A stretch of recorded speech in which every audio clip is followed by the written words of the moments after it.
खोले जाएंगे, जल्द खोले जाएंगे। हाँ।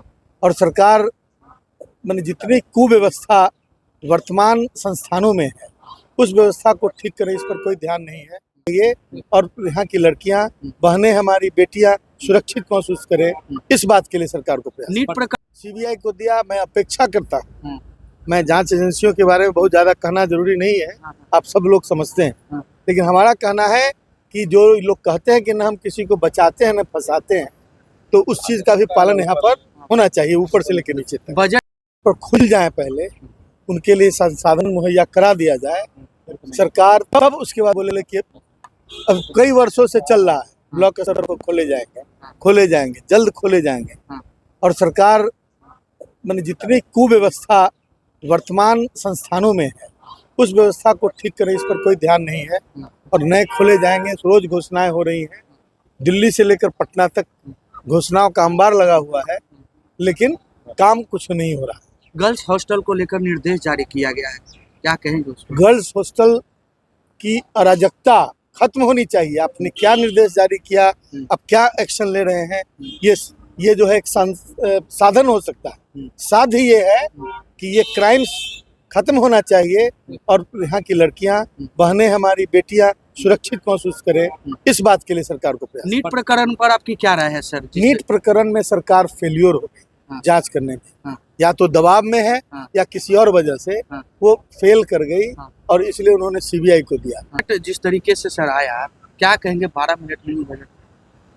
अब इस पर आप लोगों का क्या कहना है?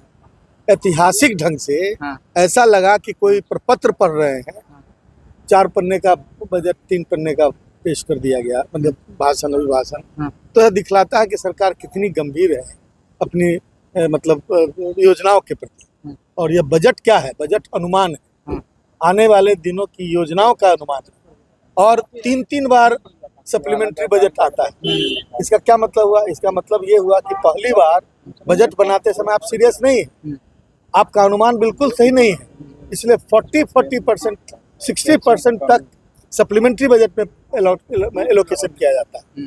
तो इसका मतलब है कि सरकार बजट न मतलब एक्सपर्ट्स का सहारा लेती है, नहीं लेती है मैं नहीं जानता, लेकिन उसको बहुत हल्के ढंग से लेती है। और ये टैक्स पेयर्स मनी का मैं कह सकता हूँ कि मिसयूज है, क्योंकि 3-3 बार आप सप्लीमेंट्री बजट लाएंगे तो यह दिखलाता है कि आप मुख्य बजट जो है, जो वित्तीय बजट है, उसमें आप सीरियस नहीं है। और जब सीरियस नहीं होंगे तो फिर क्या होगा? होगा ये कि कॉस्ट बढ़ेगा। आप बार बार लाएंगे सप्लीमेंट्री बजट, आप कोई रोड है वो बन नहीं रहा है और समय सीमा पार हो गई, फिर भी उसको लाए जा रहे हैं, कल होके ठेकेदार क्या करेगा? वो कहेगा कि इतना में नहीं बनेगा, फिर आप उसको रिवाइज करेंगे। ये क्या है? ये टैक्स पेयर्स मनी जो है उसका मिसयूज। अंतिम सवाल लेंगे, आपकी सरकार को जंगल राज कहा जाता है, लेकिन वर्तमान स्थिति देख लिया जाए तो बेटियों के साथ जिस तरीके से बलात्कार हो रहे, रेप हो रहे हैं, अभी बिहार में भी एक घटना सामने आया है, उस पर आपकी क्या राय है? जंगल राज जिस राज को लोग कहते हैं वो सामाजिक परिवर्तन का दौर है, और उस जब परिवर्तन और क्रांति होती है तो कुछ अशांति भी होती है। लेकिन आज का दौर है सिर्फ क्राइम का दौर है। ये क्रिमिनल्स खुली छूट मिली हुई है, जो किसी न किसी के प्रोटेक्शन में है, और लगातार इस तरह की घटनाएं, जैसे लगता है सीरियल किलिंग हो रहा है, सीरियल रेप हो रहा है, इस तरह की घटनाएं घट रही हैं। यह कंडेमेबल है, सरकार की मैं भर्त्सना करता हूँ इस सब।